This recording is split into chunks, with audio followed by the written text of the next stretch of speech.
pressures, worries, and weight placed on you would and does scare away a large majority and brings down many that try.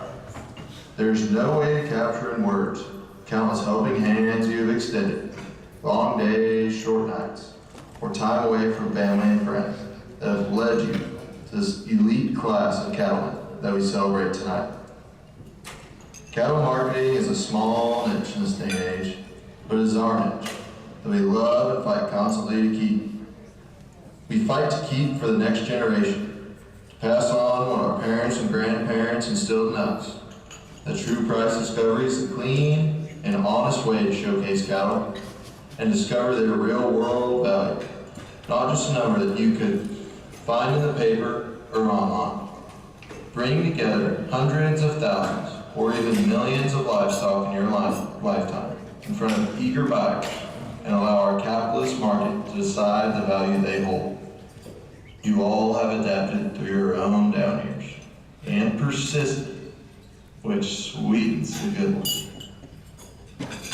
Working with families all around and outside your area, many for multiple generations, reflects your honorable character and ability as a marketer to have built relationships with community members from father to son to grandson.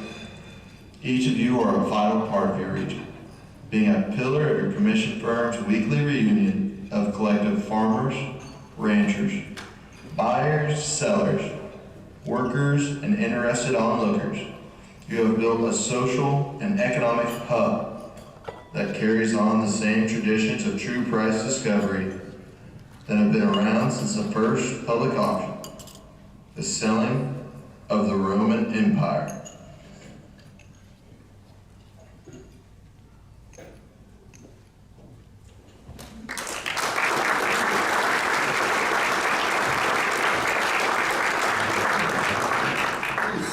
Well, good evening, ladies and gentlemen. Just to reiterate what Brian had talked about earlier, this is a tremendously important evening for all of us here as far as the hosts are concerned. And I do want to introduce Brian and Darcy Winter, Mark and Katrina, you kids, the family, Mason, Barron, all the girls, Whitney, obviously, the work that you guys put into this. We really felt like this needed to be a standalone event, and I think we're all in agreement. There's 4 people here tonight we're going to recognize, and I've had the great fortune of getting to participate, if you will, in the last 3 ceremonies, and we really felt like I guess it was last year, maybe the year before, that we're talking about the reasons that we're able to sit in this room and gather together and eat together. It's because of these individuals that have really paid the ultimate, sacrifice as far as giving up time away from family, realizing what's important to their peers, supporting them through a livestock market, and not only just the producers themselves, but for those markets that, when you call them for a premium sale or you call them for a trophy auction, they're the people that stand behind the youth in our organizations and across the spectrum, whether it be athletics or FFA or 4-H or whatever. But one of the unique things about the individuals that we've inducted so far up to this point, I had mentioned to Brian over several years, I've had the great fortune of working for about all of them, and it starts even before that. And the neat thing about tonight for me personally, I got the gentleman that I made a phone call to, a dear friend of mine in college, and he said, I need you. I asked him, I said, hey, I need to get home and do something. And for those of you that don't know, I had to travel pretty extensively in my 20s and got to see 27 countries, but I don't wish that on anybody. I lived in New York and I lived in Chicago, and it wasn't the best thing for a guy that threw a football and hit a baseball. But I made a phone call, and one thing led to another, and the gentleman that taught me, we're inducting him tonight. My first employer is here with his family. We're inducting him tonight. When you talk about Ray and the Winter family and the Winter name and all that they stood for, we're inducting him tonight. There's some phenomenal people that have led the way. And our youngsters, I want you all, Jason's here, there's some younger market owners here that are participating in the family business. Jim and all the Santomaso name, what they stand for in Sterling, Colorado, when you go up there and you have the opportunity to work for those folks, the legacy that these folks are leaving behind is just phenomenal. And I want our youngsters to understand, me included, our generation, we've got work to do. Our country's in peril. I think we're all in agreement to that. It's time for us to kind of get our heads out of our tail ends and start kicking ourselves a little bit and saying, you know, our dads and grandfathers did this. Let's move forward. Let's challenge each other to do a better job. Let's support each other through thick and thin. And let's make certain this industry goes on as it has so far. Because I know when you look across the country, and for those of you that get to travel, like a lot of us auctioneers, most of rural America, most of the agriculture industry in itself, most generally, we're very non-confrontational people by nature. We've allowed a lot of things that have adversely affected our industry go by the wayside. We've been very silent, we're very, very faith-based people. We don't like confrontation. So I think we're starting now to see rural America and those folks in agriculture start to say, you know what, wait a minute, we're proud of the product we raise. We raise a genetically superior product, we feed the world, we're proud of it. I think we're starting to see that. And it took a couple years, and it took a disastrous leadership team in Washington, D.C. to get us to this point, but we're here. So honestly, when you look at the job, and I gotta be honest, I saw a couple-minute clip yesterday of our Speaker of the House, a guy had texted to me. I don't know, I mean, my grandmother, God bless her soul, I love her very dearly. And she's 94, and this lady I think is 85 or 86, but this is the leader of one of our executive branches, and she couldn't put a sentence together because of, I assume, absolute or Grey Goose or something. I'm not certain what it was, but anyway, whatever it was, it certainly wasn't to represent us. So I honest to God, I felt really rude. I'm a faith-based person, but I prayed for it because it scared the living daylights out of me. And going further, I know that goes universally across our leadership. And when you look at some of the things that the USDA has done, and the packers and stockyards, and some of those things, when you talk about the guys that we're inducting tonight, the battles that they faced for us to be here, that's what it's about. When Brian and Darcy and Mark and Katrina wanted to do something, this was the reason. We wanted to celebrate the people that gave us the opportunity to be here. And this was a standalone event. Tomorrow is a culmination of a lot of work. But again, we're going to celebrate an auctioneering side of it. These are the people that gave the auctioneers the ability to be auctioneers. Okay? That's why tonight's so important. From the bottom of my heart, thank you for being here. It means a great deal. These folks have put a tremendous amount of sweat equity in getting this pulled off. And to see all of your wonderful faces, it means a great deal. Without further ado, I'll get into some closing as we get into it. We're going to start the program now. It's my honor, again, to welcome you to the Cattle Marketing Hall of Fame Induction Ceremony. I'm going to introduce Whitney. We've got some really special presentations to come up.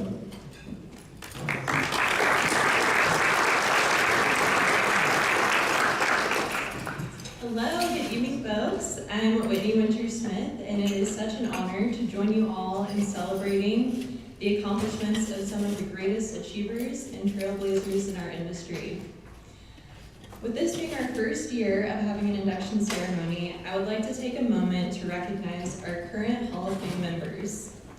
As I go through the members, if you are here tonight, please stand. In 2019, the following were inducted into the Cattle Marketing Hall of Fame: Tom Gillum and Bill Griffith, both out of Oklahoma City.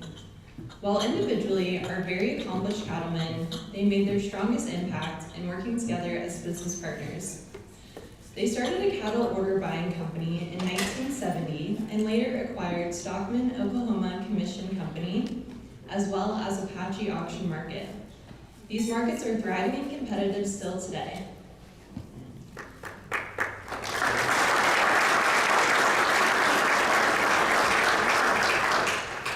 Next, we have Patrick Goggins out of Billings, Montana.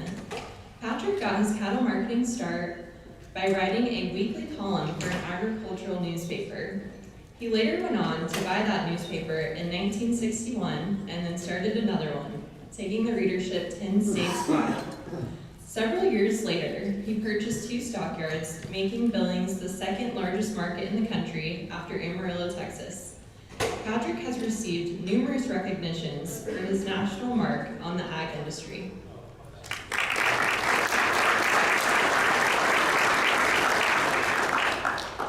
And rounding out our 2019 class, we have Mike Lewis out of Pratt, Kansas. Mike grew up working at his father's auction, Kinsley Livestock. It was there that he found his calling for the cattle industry, and after attending a year of college, he and his high school sweetheart moved to Pratt, and Mike began work at Pratt Livestock. Under Mike's leadership, Pratt Livestock absorbed Kinsley and Lyons Livestock, built a new facility, and had a banner year in 1988, selling a record-breaking 300,000 plus head. Mike continues to share his wealth of market knowledge with the customers he has been serving for over 60 years.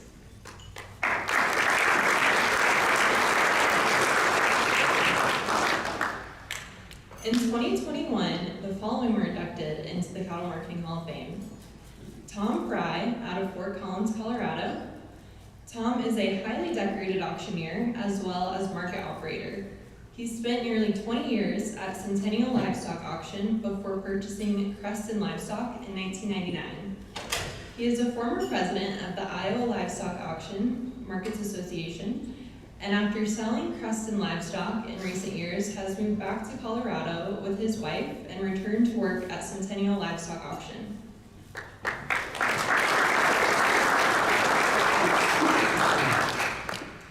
Michael Samples, out of Abilene, Kansas. Mike was introduced to the auction world by a friend in high school. From there, he was hooked and soon began working at the Bredonia, Kansas market.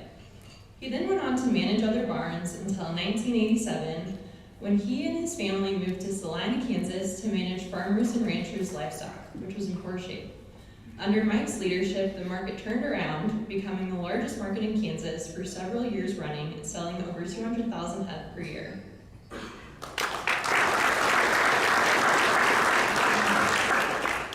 And finally, for our 2021 year, we have Carl Mark Winter out of Dodge City, Kansas. Carl grew up farming, ranching, and watching herds of cattle on his family ranch in Finney County. In 1936, Carl and his family moved to Dodge City, where Carl purchased the livestock facility and leased the adjoining stockyards to begin Winter Livestock. 4 years later, Winter Livestock acquired the sale barn in La Junta, Colorado. Carl and his son Ross later built Winter Feed Yard in Dodge City. Carl was also known to make loans to local business owners in an effort to support the local community. In 1982, Carl passed away, leaving his legacy in the capable hands of his sons Ross and Ray. The businesses continue on today into the 4th and 5th generations.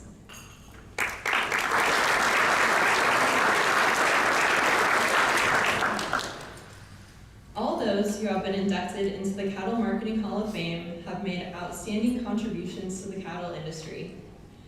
They have paved the way for many others to follow in their footsteps. They are leaders, innovators, and risk takers. Let's give it up one more time for our current Hall of Fame members.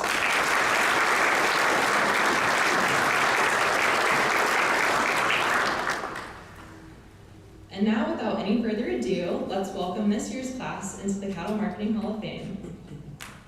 Up first is a very special man who is near and dear to my heart, my granddad, Raymond Mark Winter. He was a cattleman through and through, and while he is no longer with us, his legacy lives on today. I would like to invite John Campbell up to the stage to say a few words and present this honor. John is a close family friend, and he worked with Ray for a number of years. John knew him, the way he operated his business, and how he ran a market very well. Over to you, John. Get your notepad out.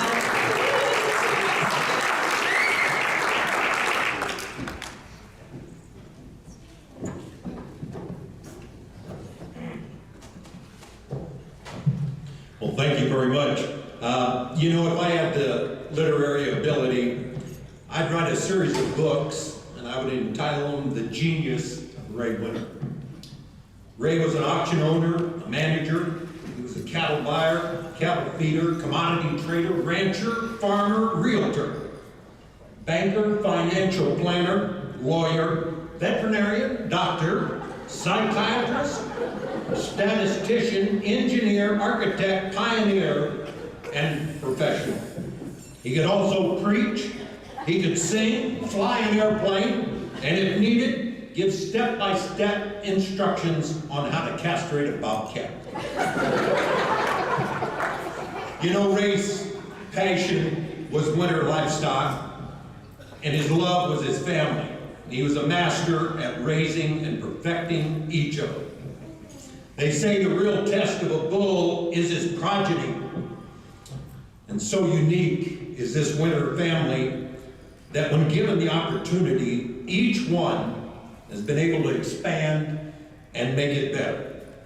Now, Ray Winters would never brag, but I know he would be proud in the way each of his children has written their own success story.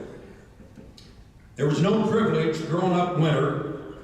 Ray and Sue raised workers. Many of you have only seen them behind a desk, but I've seen them at the end of a sorting stick, in a trench laying water lines, or at the end of a shovel working concrete. One truck driver even gave Mark Winter the opportunity to donate a finger to a post hole in Enid, Oklahoma. May the driver rest in peace. Ray was extremely well-read. His comprehension and ability to apply merchandising or business philosophy was unmatched. Whether it was Dale Carnegie, the Holy Bible, Sam Walton, Lou Holtz, George Patton, or Attila the Hun, he'd make it relevant. Ray would challenge you to the point of mental exhaustion, but the end result would make you a better person and manager. He was a constant study of efficiency. He called me one evening. He said, "John, I want you, Weston, Mark, Brian, be here at my house by 6 o'clock in the morning." I said, "Ray, I got a lot of stuff going on." He said, "Make some calls, be here by 6. Okay. So we gathered at the winter residence. I think I came in late that night. Ray said, "I found an auction in Oklahoma that can sell a draft of cattle every 12 seconds. We're going to go watch it." Being the constant study, he was quoting Sam Walton that says, "Everybody, every business has one thing that they do extremely well."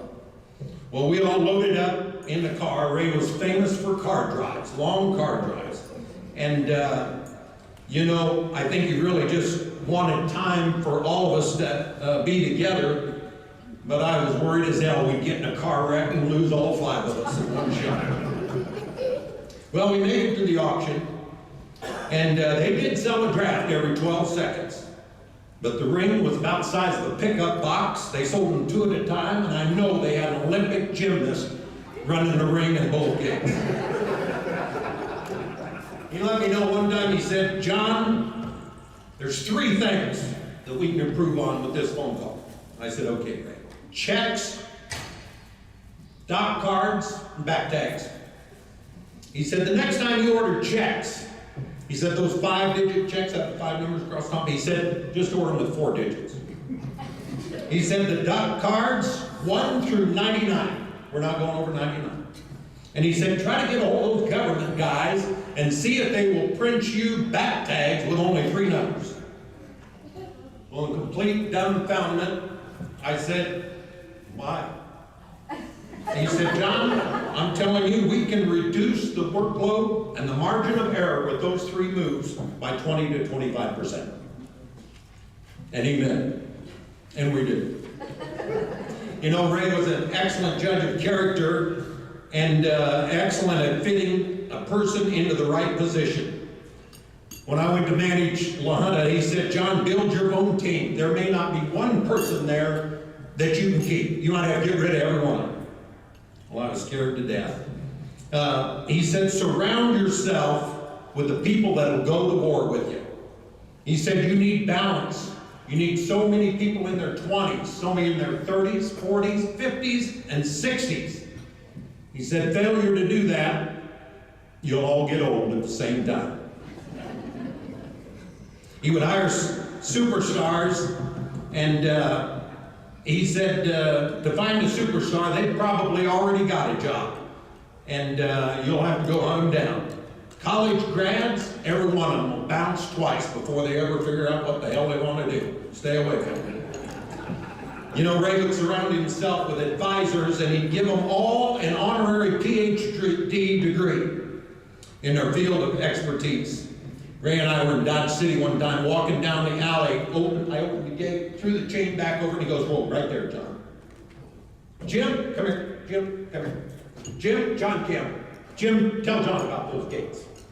Well, John, first of all, you don't put the chain over the top. You wrap the chain underneath and put it on top so the cattle can't rub it off. You see these gates, they're exactly 9 foot, 8 inches long, and he said that allows them to fringe freely on a 10-foot alley. Now you see how we have these supports positioned here? When you open that gate, it will lay right back against the fence. Ray shook his head. He said, that's Jim. Jim knows gates. PhD in gates. Or if we would be talking about cattle feeding or cattle on feed, he said, no. He said, sounds like a feed yard question. Said, Diana, get Ross and Ken on the phone. They're the feedlot PhDs. You know, Ray was at his very best when the situation was at its very worst. And no situation was worse than Monday, October the 19th, 1987. Remember that, Ralph? Do you really? I didn't. You will when I describe it. It was called Black Monday. It was 35 years ago, and it was a single-day catastrophe, really unequaled in history. There's not many of you people here, maybe, that were alive or old enough to comprehend it, but it was bad. The stock market had fell 23%. That would be the equivalent to 8,000 points today in one morning. Every commodity of every discipline was down on the limit, and we had a sale the next day in Lund. Buyers wouldn't answer the phone. The ones that did had the exact same response. Why in the hell would I come to Lund and buy any cattle when every person alive knows they'll be cheaper every day for the next month? Well, I was in full panic mode. And if any of you have ever talked to me for very long, you know that I get just a little bit animated and excited when the pressure is on. And if you'll just allow me one minute, I'd like to employ a couple visual aids to try to replicate my appearance that Monday evening prior to calling Raymond.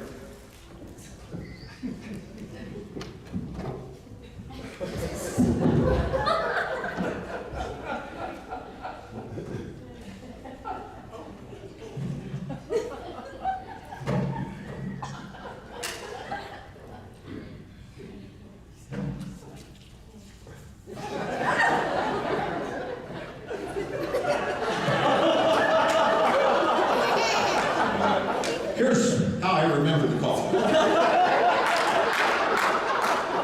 Ray, it's John Campbell. It's John, you know, John Campbell from La Junta.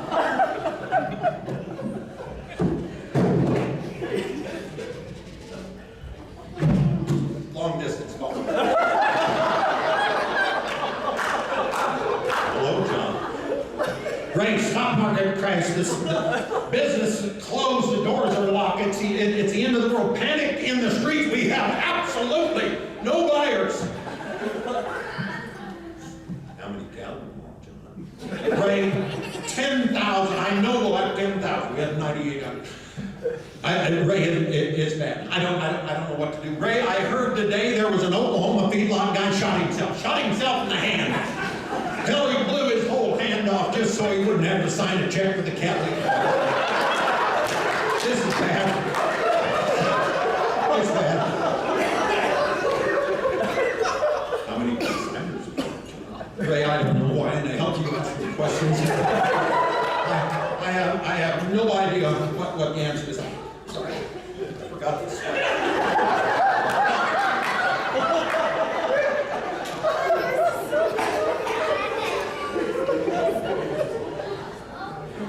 I really think, I learned an important lesson on this phone call. And this was my defining moment of Ray Winter. And a lot of you heard this quote. I heard it firsthand. He said, John, of those 400 consigners, he said, I bet we've worked for a lot of their grandparents, and most of their fathers, and now all of them. That's developed a lot of trust. And you know, we have an obligation to every one of them. Tomorrow, under no circumstances, do you allow that market to collapse. Buy every one of them if you think you need to. We'll get them paid for it, and I'm already working on a place to put them. You know, who would spend several $1 million in the course of a day for cattle they didn't want and for a problem that they had no earthly way of knowing was going to happen or they did not create? But he had a commitment to the customer. His business reputation, his name was on the line. And for that, there was no price tag. Most outsiders assumed Ray was tight and very close to the vest, not a social man. But I can tell you, Ray refused to advertise and promote his acts of charity or compassion. I've seen him pay for college tuition for an individual just because he thought they deserved it. Cover the surgery expense for a customer's child in critical condition. Forgive a debt for a man because he admired his honesty and work ethic. Another famous phone call I received one night, it was about 10 o'clock. Ray said, John, I hear we have an employee that lost a grandson. Are you going to the services? I said, Ray, I just found out. I said, I talked to Karen on the phone. It is in eastern Arkansas. And I said, it's at 9 o'clock in the morning. I just don't think, there's no way. I talked, but I said, there's no way I can make it. Ray said, I see. What's the address and the name of that church? And I said, no, I've got it right here. And I gave it to him. And he said, well, I'm leaving tonight for Arkansas. Maybe I'll see you there. He made you a better person. Compassion. I was in Arkansas. He was brutally honest. Always challenging you to be better. One time in Dodge, he introduced me. He said, Joe, this is John Campbell. He's one of our best quarterbacks, but he is absolutely the worst coach I have ever seen. I called him one time and I said, Ray, I just absolutely cannot understand. We have the best auctioneers, the best facility. Clean water, I'm guaranteeing every tank, the best of feed, and the best buyers. I have no idea why we don't get all the cattle in the entire state of Colorado. He said, John, you're forgetting one very important fact. I said, I'd like to know what in the world that might be. He said, the thing you don't realize, John, there's a lot of people who just really don't like you.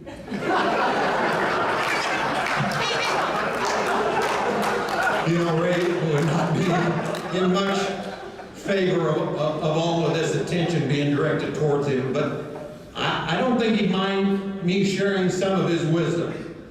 At each one of your tables, I've placed a Ray Winter starter set. And that's an Eversharp pencil and a notepad. The favorite tools of his trade. And if you employ people, own or manage a business, run cattle, feel free to document what you can use. The difference between good and great is 15 minutes. If you're pressured to make a big decision in a short amount of time, the answer is always no. Sell. Do not hold on to your losses. Hold your profits and let them run. Work 6 days to stay even and 7 if you want to get ahead. Renew. Don't repair. A free man arrives early, stays late, goes above and beyond what is expected of him. If you punch in at 9, take an hour off for lunch every single day, punch out at 5, only do what's expected of you, you're forever a slave. You know, I have a son named Ray. I wanted to name my daughter Ray. My wife wouldn't let me. But I can assure you, Ray Winter, without question, is the greatest man I've ever met. This industry, all who ever knew him, are better off because of his presence. Thank you, everyone.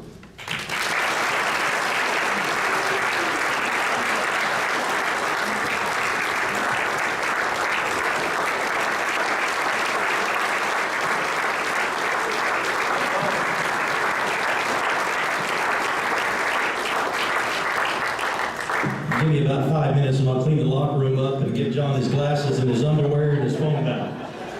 Don't forget my toolbox. I got it, buddy. I got it. All right, outstanding. And this is what this evening is about, and it's my honor.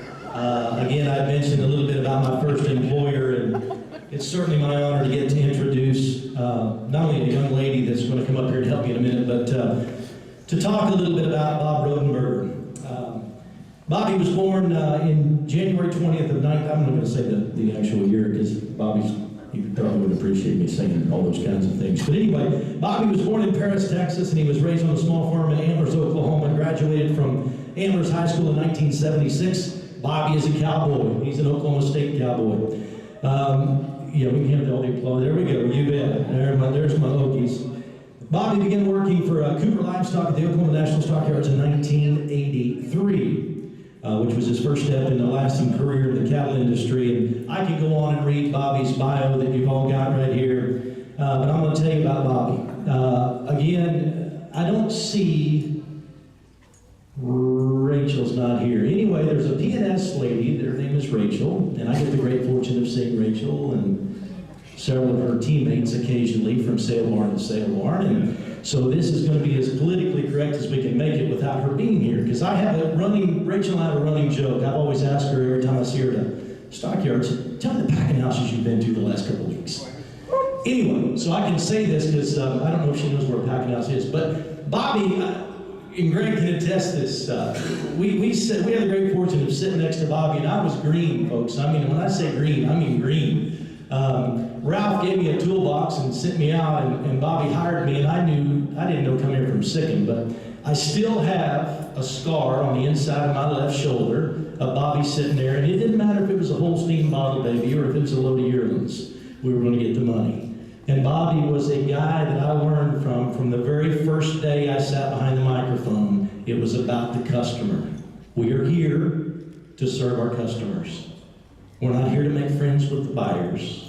You may love them all, they may all love you, you may reciprocate respect, but we're here to challenge and make this product as valued as we can possibly make it. Bobby has spent his entire career, and I talked about pillars of this industry that gave us the opportunity to do this. Bobby has lived it, breathed it his entire life. That's all he's known, is to support his customers. There is no better person in this building to talk about Bobby than a dear friend of mine. She's a fellow Oklahoma Stater. I worked for her predecessor, as well as Ralph and Greg. She is now the voice and the face of the world's largest livestock market as far as selling feeder and stocker cattle. Miss Kelli Payne at Oklahoma National Stockyards is as good of a young lady as you'll ever meet in our industry. She amplifies what Bobby has taught all of us about customer orientation, customer service, and the embodiment of working your tail off for the better of our industry. Miss Kelli Payne.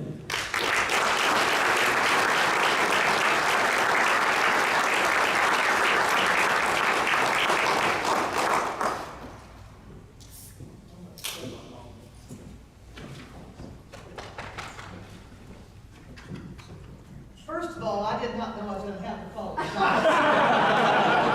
going to talk about this for the next. Dustin, thank you. Bobby, I don't even know where to begin.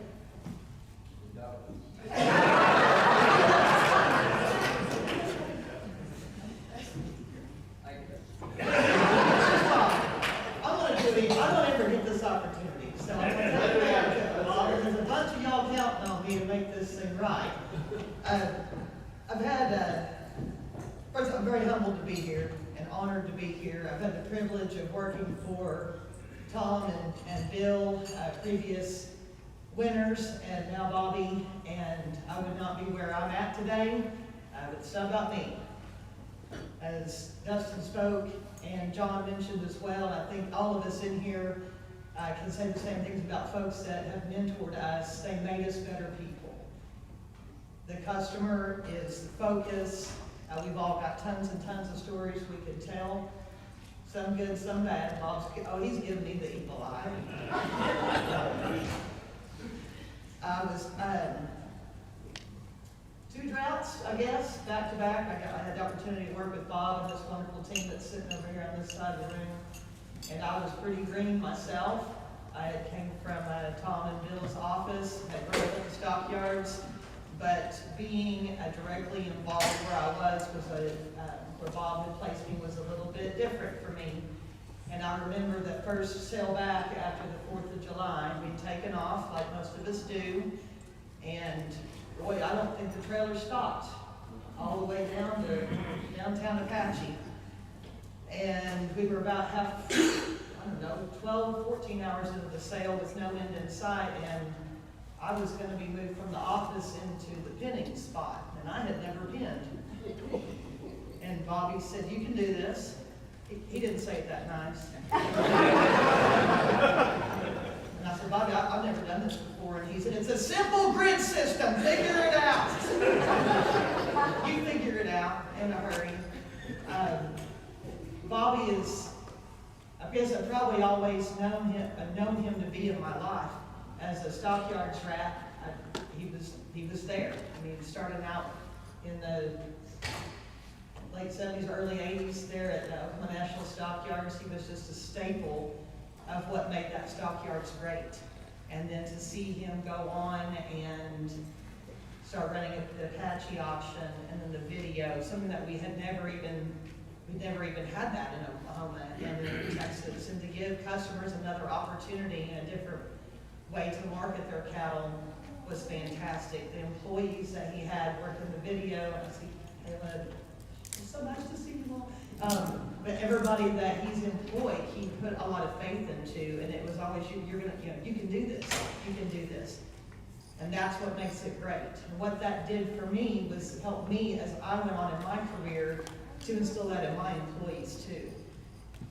After I left Stockman's and went on to another barn and then ended up where I was, I hadn't seen Bobby in a number of years. And there's a white Yukon driving through the parking lot one day real slow. And you know when that happens, it's probably someone that's not real happy with what you're doing.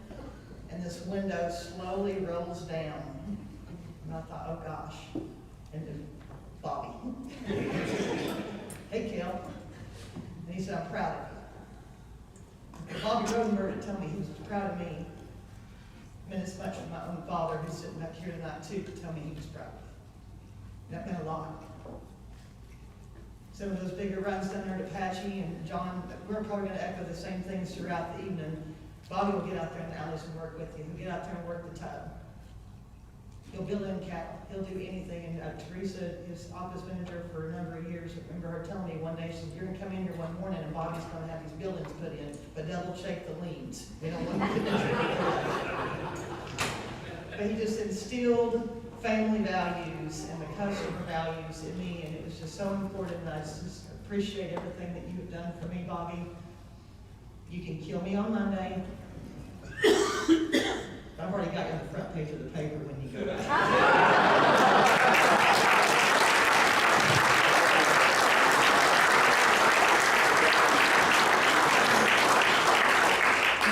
He's pretty short because he really is looking at me pretty evilly. I just appreciate all you've done, Bobby. Honor and privilege.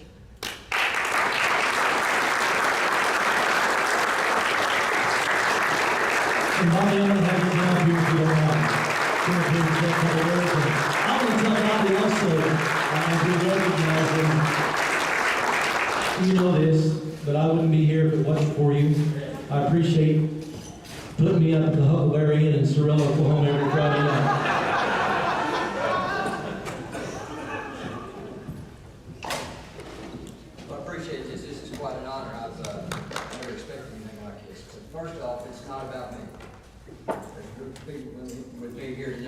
It's the only reason I'm up here. Y'all stand up for the Apache Oklahoma City.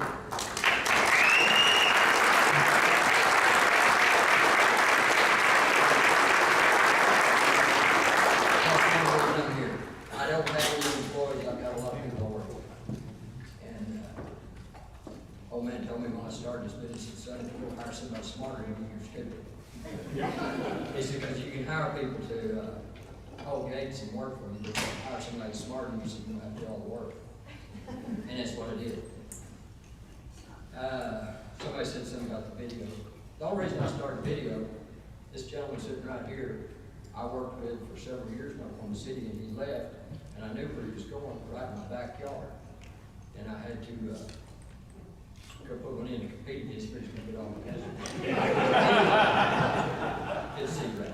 Thank y'all, appreciate this. Appreciate the Winters family too, it's quite an honor.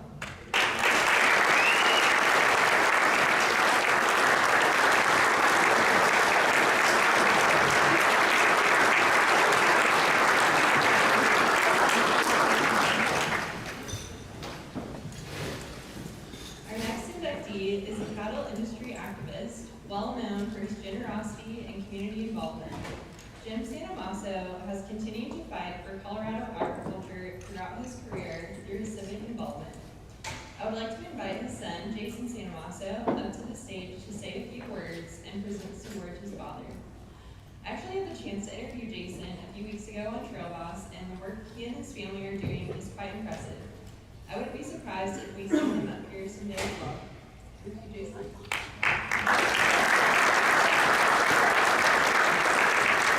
Well, thank you.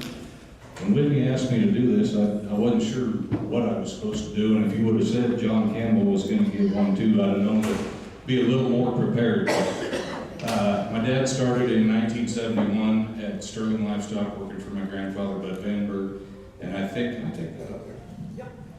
I think he started mainly because of Becky and had nothing to do with wanting to be an auctioneer or in the cattle industry, but he started there working in the back, worked his way up. He's a self-taught auctioneer. He listened to Wayne Cruz, Bud Vandenberg, Damon Cook, and several others. Taught himself, asked if I wanted to be one. I said, yeah, but I'm dang sure not smart enough to teach myself, so I went to school. But Dad has started at least 10 to 15, maybe 20 auctioneers throughout the entire country. Works his butt off for this industry. He's been president of the LMA. He's always involved.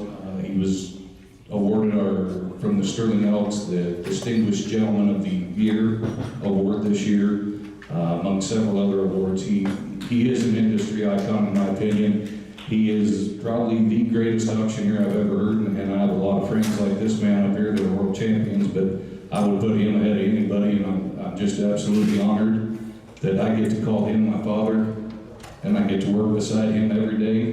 And now my sons are coming up, and he's teaching them the way of the livestock business, and we're super proud of you, Dad, and we love you very much. Come on up. I know you don't want me.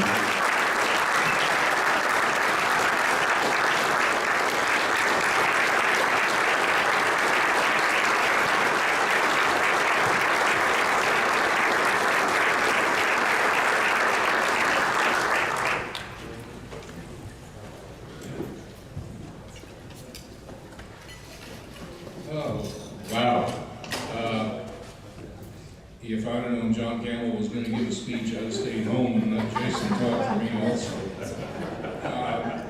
This honor is extremely humbling. I mean, you look at the other, don't look at that one, he's ugly. Look at the other. You look at the other three that are being inducted tonight, the ones that are already in there.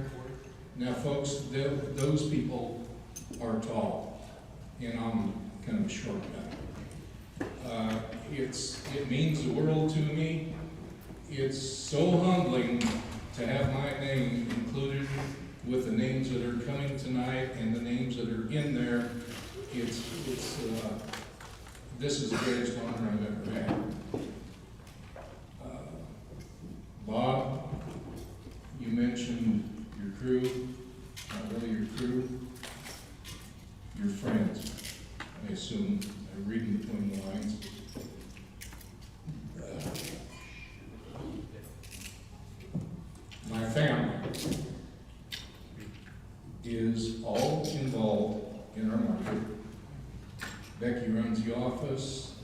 daughter Jenny helps her in there. Jason has taken over the business. Debbie helps, sister-in-law, her brother-in-law. He used to help, but he got smart and went into the construction business. My grandkids are all involved. At one time, some steady, some of them as they can. Jason mentioned Hunter's going to be an auctioneer. Dylan's running the outside, coming to the in part for us. Ryland works in the office. I have one granddaughter that's not here. She decided that, she got the chance to go to Mexico with a cousin, so she's not here, but probably having a lot more fun down there on the beach. Winters family, thank you very much. You folks are the true icons of this industry. It's a privilege to work for your consigners. Everybody sitting in here that runs one of these knows that. And it's not a job, it's a profession. And you get up every morning, and when you love what you do, you don't go to work. So, I'm kind of at a loss for words.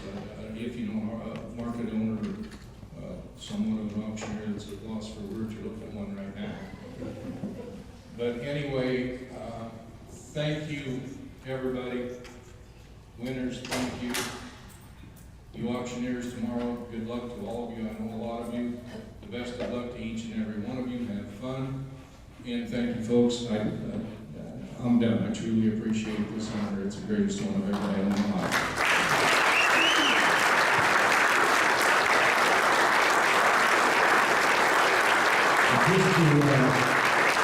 Jim's an awful humble guy. He doesn't have to talk about himself very often, so I'm going to do a little of that for you. I've had the great fortune, as Jason had mentioned, Jason and I are very, very close. I've had the great fortune of working for Jim and Becky before as well. And he had mentioned a little bit about his crew and his family. And again, just as I mentioned previously about Bob, these are livestock market owners who are immensely important in their area as far as not only the professional livelihood, but also their area as far as their town. I don't know if there's any, and Becky can attest to this, there's probably not a single individual in Sterling, Colorado, or the county that's ever needed anything as far as a 4-H or an FFA project that they didn't support. There's very few youngsters in the athletic side of things in Sterling, Colorado that Jim and Becky have not supported. So it goes above and beyond just livestock marketing in general. I talked about us youngsters when I talked about Jason and Charly and Greg and all of us, AJ, all of us. We've got some big shoes to fill. And when you look at Jim, you go to Sterling, Colorado, those are big shoes to fill. So Jason, buddy, you're capable. I love you, I love your family, you know that, and that's an honor, Jim, for you to be here and all the family. We certainly meant a lot to us that you guys took the busy, time out of your busy schedule to be here. So with that, we're going to move now to our final inductee. And again, I mentioned previously about there is, for us auctioneers, we've all gone through, and this is kind of, I was outside the box a little bit, if you will, but all of us, as far as auctioneers are concerned, throughout our past experiences as far as trying to become an auctioneer or listening to somebody's chant or trying to develop our way of doing business, there was always this one industry icon. And everybody would always come back to, well, is that how Ralph did it? Is that how Ralph did it? Did Ralph say that? And it always kind of culminated with Mr. Ralph Wade. And I had the great fortune, before I introduced one of my best friends, I had the great fortune, I made a phone call to Greg. Greg introduced me to Ralph. I sat down with Ralph a couple days, and he grilled me. And the passion that Ralph has for this industry is second to none. I think that stems back. Ralph's done this, I think, probably now, Ralph, 53, 54, 55 years. Am I correct? 65 years. 65 years. Ralph's chant today is as good as it's ever been. You can sit and listen to Ralph hour after hour after hour. But again, gentlemen, the reason that it was so important for Brian and Darcy to set this celebration up on its own was because of individuals like Bob and Ray and Jim and Ralph, because we wouldn't be here without them, okay? I'm not going to take much more time here, Charlie. I'm going to have you come up, if you don't mind. A dear friend of mine, we get the great fortune of calling Ralph our mentor, and I'm going to read a little bit about Ralph and his bio, and then I'm going to let Charlie talk a little bit. Well, Ralph was born in a small farming community in Callaway County, Missouri, and Ralph used to tell me it's Mexico, Missouri. Is that correct? The little town? Mexico, Missouri. Ralph kind of grew up farming at a young age. He kind of grew a love for livestock, and he attended school in New Bloomfield. It was a small country school with about 15 kids in his class. At the young age of 12, he realized he had a God-given ability, or a gift of gab, if you will.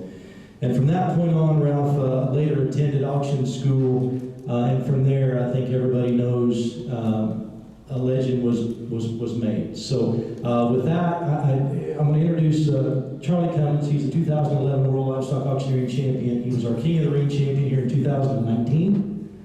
And he, again, it's without further ado, Charly Cummings.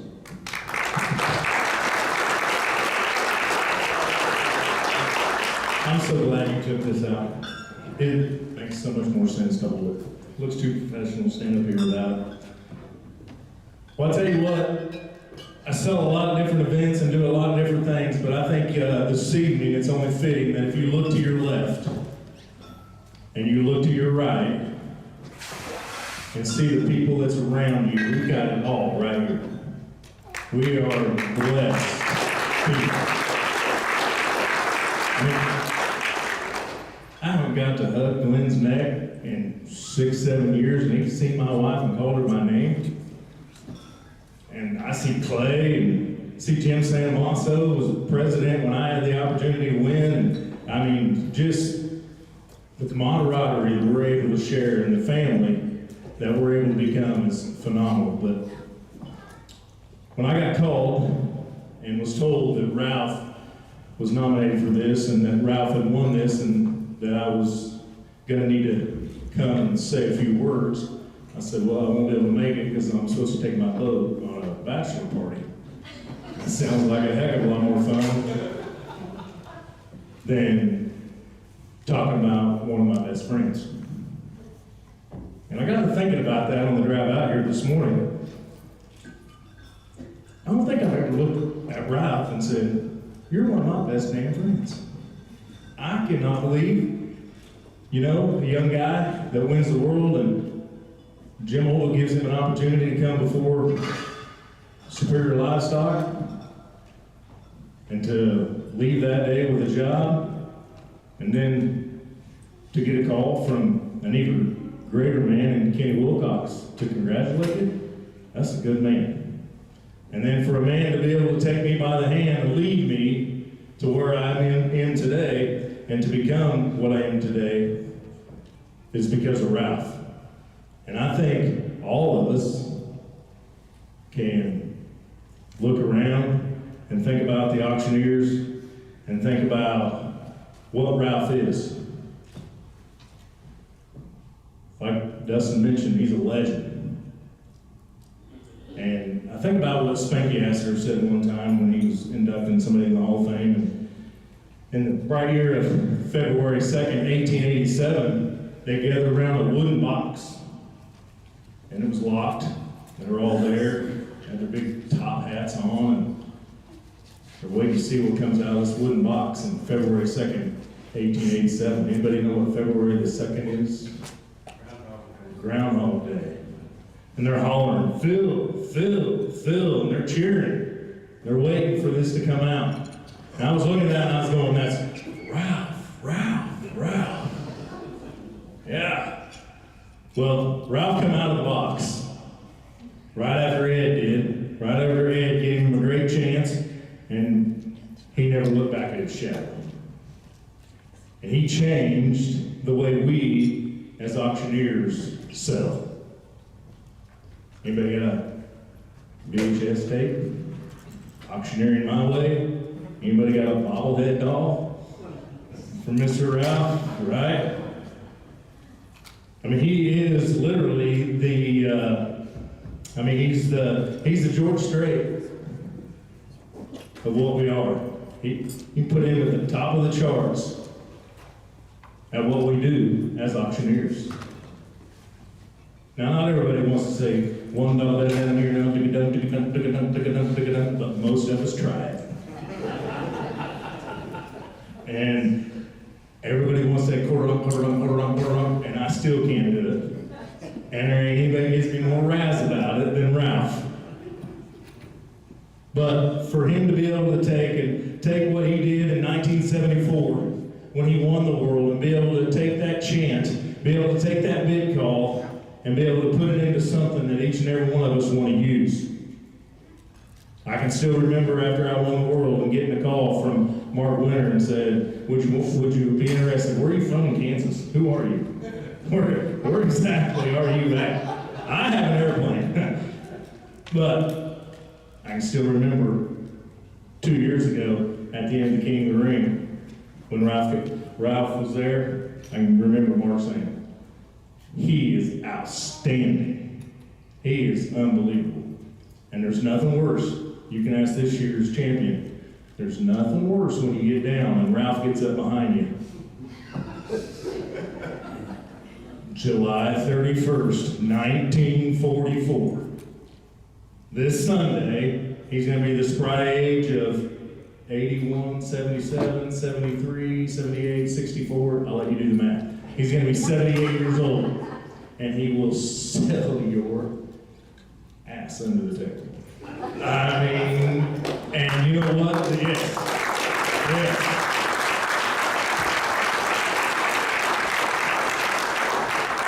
I reached out to several people that has had Ralph work for them, and reached out to several superior reps, reached out to several different people, and they said, you know what's amazing about Ralph is he knows the market, he knows what the buyers are going to give, and there ain't anybody who works any harder for the sellers than he does. And that's a true auctioneer. That's somebody you know when you put him up behind the mic's going to get it all. And from his big call that we all love and admire, but when you see him jump off next week in Winnemucca, Nevada, and all those consigners want to come to Ralph, they don't come to Charly, they don't come to Trent, they don't come to Eric, they don't come to God. They all want to go to Ralph. Kenny's back there going, yep, I seen it. Kenny's like, I beat all their butts on the golf course, and they still want to go to Ralph. They like, I mean, and that's because they know that he takes care of the product they're going to sell. He knows cattle, he knows horses, he knows family, he knows God. It's a privilege for me to be able to be here, to be able to help induct you into this well-deserved honor. You're a legend.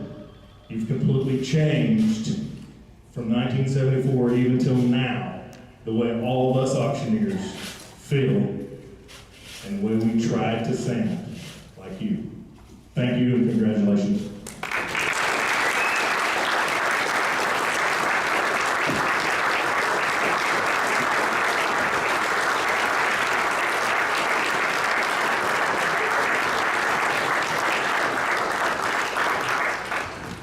Thank you, Charly. I don't know how I'm supposed to follow that introduction, but I appreciate all the great kind words that you said and all that have been said this evening. It gives me a great honor, as Jimmy said, to have the opportunity just to be a part of this group or of this class of people that are in our industry. And to be inducted in with the ones we've seen, I've had the opportunity in my life and in my career that spans some, actually, I'll be 78 Sunday this week. And, but to have the opportunity, since I was 12 years old, when I first kind of found out that I could auctioneer. No one in my family had ever been an auctioneer before. So I don't know where it come from. Yes, I do. It was a God gift. There was no question about it. So all the thank yous and honors go to him. Because if he had not bestowed that talent upon me, then I wouldn't be up here tonight. And I wouldn't have had the opportunity to work with Greg Griffith, Dustin Foch, Charly, and some of the rest of the auctioneers that are sitting out here tonight. Pat Goggins, I had the opportunity to work with that man. I had the opportunity to work with a lot of great auctioneers, Ken Trout. I've had the opportunity in my career of the opportunity, and it, you know, when you talk about what you have learned or what maybe I've tried to teach you, or in being able to instruct or work with any of you, you know, I had these mentors too. I had these people that helped me. It all began back in 1964 in Mexico, Missouri, when a gentleman who was the first world's champion auctioneer, Eddie Buckner, hired me to call me up and asked me to come up to the market and talk to him. Well, I did, and of course I was scared to death.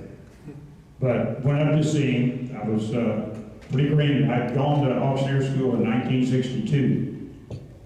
I'd hauled hay all summer, Brian.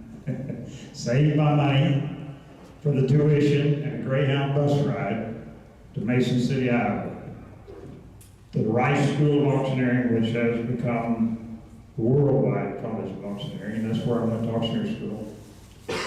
But in '64, when Eddie called me and I went up to Mexico, Missouri, and got the opportunity to meet him, the first world's champion, livestock auctioneer champion. And along with the other partners there at Central Missouri. But, you know, it wasn't that easy.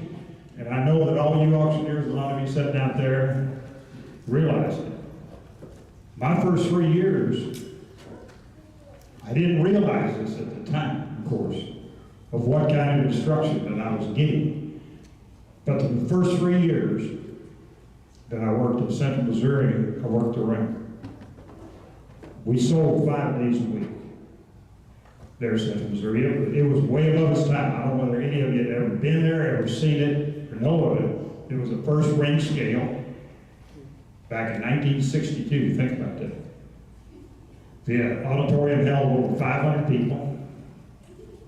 And it was all steel and concrete, 7 acres on the roof.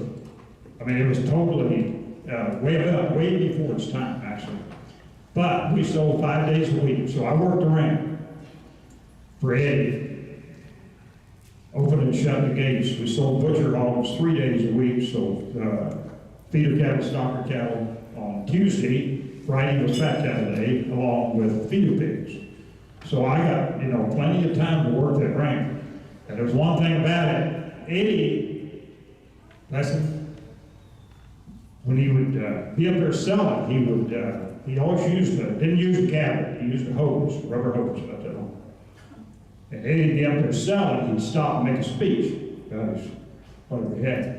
But Eddie always had a problem remembering where he was when he got ready to take back off. So the first thing he'd do was he'd look at you down and he'd, Ralph, what did I have? Well, it wasn't very long. But I figured out that the best way for me to know was the auctioneer with him. So I would just chant right along with him, you know, under my breath, but in my mind. And that's, you know, for 3 years of being drilled and selling every one of them that he did, I got a lot of good practice. Then after 3 years, we started selling butcher hogs 5 days a week. They built another arena in the back of it. And so for the balance of 9 years that I was there, I wound up selling butcher hogs 5 days a week. Until finally I got to sell cattle towards the end. And then I moved on, but selling hogs 5 days a week. We sold about 2,500 to 3,000 butcher hogs a day. Every day, 5 days a week. Nickel, dime at a time. Once in a while they bid you a quarter, but not very often. But anyway, I got a lot of my time and a lot of practice. And then, of course, after that, I moved on, went to Alabama for about a year, which very few people know that. Worked for the Hodges Brothers. And I could see right off when I got down there that in Montgomery, Alabama, working at the stockyards, that I was not going to be able to change the South. And I was trying. I had some ideas, wanted to commingle cattle, do a lot of different things. It wasn't going to work. So anyway, I was there about a year, and I left there. The phone rang one evening. It was Ray Winter. John. Ray calls me up, and he said, "You need to come out to Colorado." So I want to see you. So I loaded up. I was in Missouri. I was back in Missouri. And I headed out to Lahana. Met with Ray. Sold there on Tuesday. And spent the next day with Ray. And he, you know, like a lot of things John, when he was up here telling about, you know, it all came back to me. And I even learned a lot just from what John was talking about, what probably I didn't understand at that time. But Ray was a great philosopher and a great teacher, and it could lead you. He was a man of vision. He was a man of vision. I mean, he could see what was going on, what was happening. Anyway, we'll go on with the story. I know you guys don't want to be up here all night. I could stand and tell stories the rest of the evening. About all these people that I've met in my career that has helped me be able to do what I do today, still. But anyway, Ray and I, we visited, we talked. So I come to a conclusion of kind of where we were going.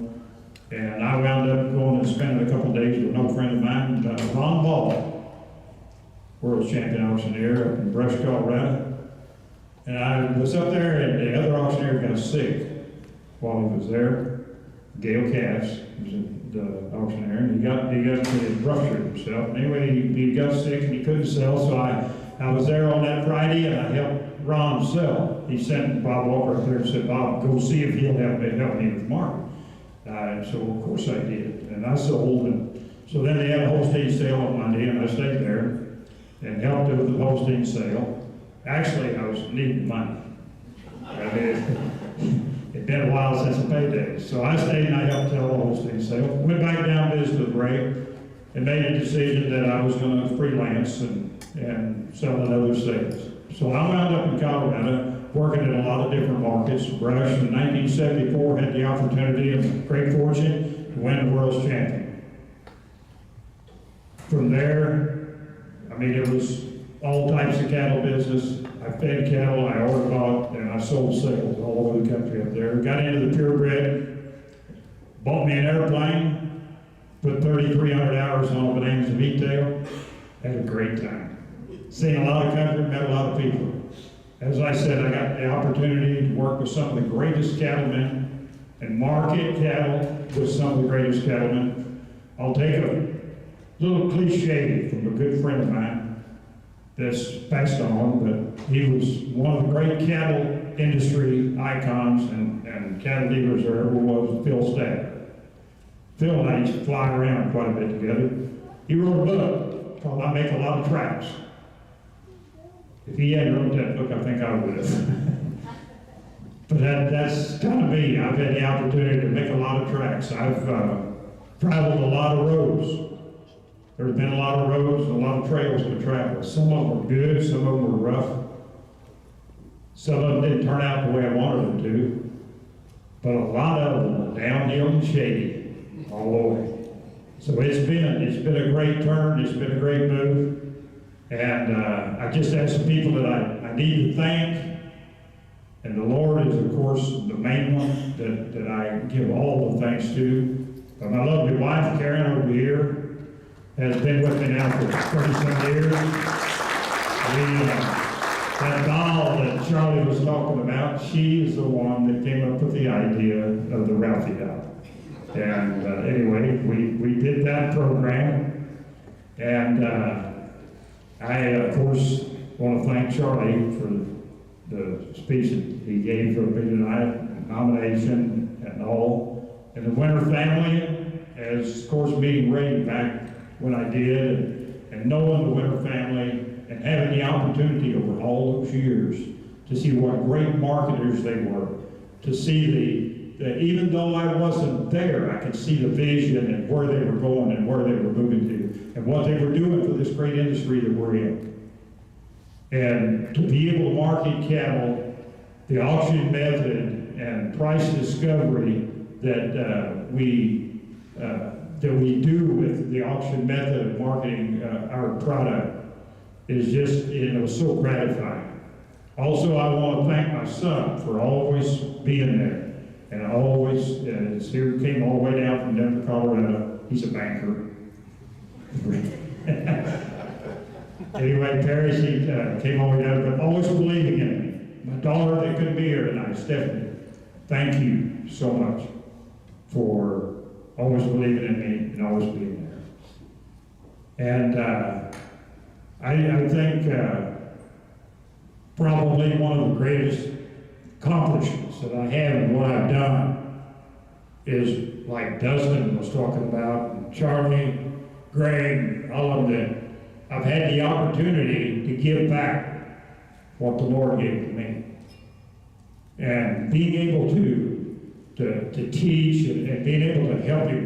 When I first found out that I maybe could help someone, it was like in 1978, when I had a young man come to me in Greeley, Colorado, and wanted to know if I'd help him. And and I did. And at that point, I felt like, hey, I've got something, I don't even know. I did. After that point, I began to study what I was doing. What are you doing that makes, makes this change? Or makes that change, makes it what it is. So I began to study what I was doing and try to figure out, because I couldn't teach unless I knew what I was doing different. And so it's been a great ride for me. There's no question about it. I've enjoyed the industry. I still enjoy the industry. We've got 201,000 cattle selling this next week, Charly. And I know these people, they're ready for the rest of this evening. I want to thank the Winter family.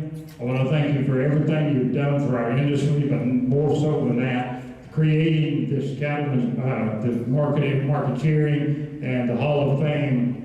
It's so great. I want to see it go on. I want to see it get bigger. And for all you livestock market owners out there, and I was talking to Mark earlier, and how this comes about.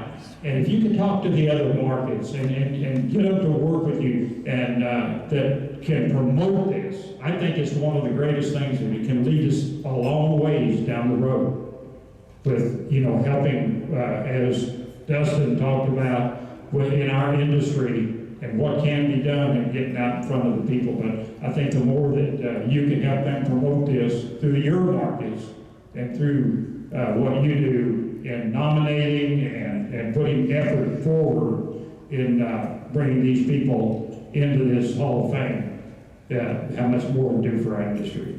God bless all of you, and God bless America.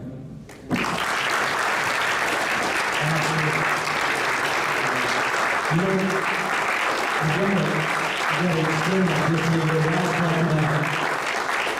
talking about sitting behind Eddie Buckner, and I'm going to brag a little bit about the opportunity that I had. I got to sit down behind Greg and Ralph for several years, so I know those types of situations. When Ralph talked about a godsend, we're faith-based and God puts you in the right place at the right time. So we're going to close here, and again, as we do, I'm going to say a couple things. Most of you, we talked earlier also about the industry in general, and we talked about some of the younger folks coming up now with the opportunities that Bill and Tom have given us, Jim has given us, Bobby's given us, Ralph's given us.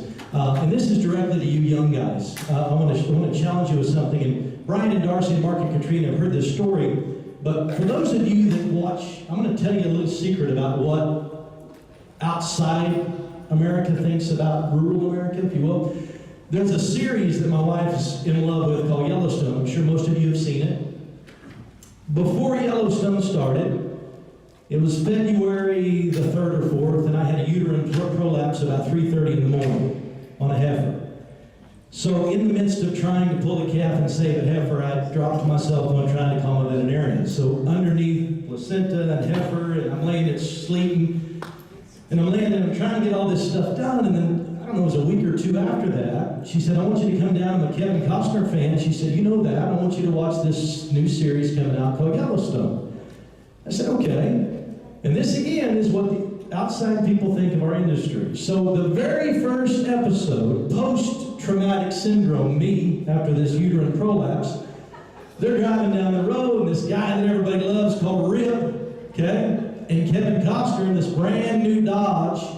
Here I've got a 1985 Chevrolet pickup that's got manure from head to ceiling. But anyway, they stopped this, oh my God, we've got a heifer out here, Kevin. They stop in the middle of the highway, they politely crawl over the fence, they've got their calf puller on their shoulder, and they're running out through there. So what do? The heifer just lays down in the middle of the field now.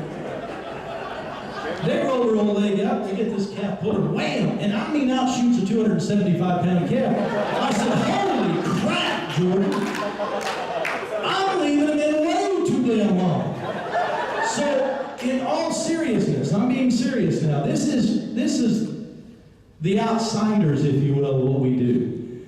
We've got our work our work's cut out for us. You all know that. Greg is a shining example of that every day. Jason's a shining example of that. All you youngsters, Mason and Barron, they know that. We've got a job to do, and that is to educate people about what we're passionate about. The 4 individuals we recognize tonight, the 7 that we've recognized the previous years, they're the reason we get the opportunity to do this. Young men and women, we've got a torch being handed to us, okay? Let's take it serious. Let's fight with each other. Pull your boots on together. Stand up. Be faith-based. Realize God gave you an opportunity. But also, let's pull each other along, okay? As Ralph mentioned, this is a standalone event. We want it that way because it is our duty to recognize the people that have given this opportunity to us. Brian, Mark, Darcy, Katrina, the whole family, thank you guys. All you folks, I hope you've enjoyed your meal. Have a wonderful evening. We're going to close it out tonight, but again, we want to encourage all of you to be out tomorrow. We've got some really outstanding auctioneers competing for you who would not have the opportunity without these 4 individuals tonight. So come out and see us tomorrow morning bright and early. We've got breakfast, we've got lunch that's going to be served. We've got a whole host of things going on. But with that, again, circle this weekend on your calendar next year. We love to see each and every one of you back here. It's an honor for us to get to host you. And again, it's great to see some faces that I haven't got to see in a long time. So God bless you, as Ralph had mentioned. Have a wonderful night. We hope to see you tomorrow.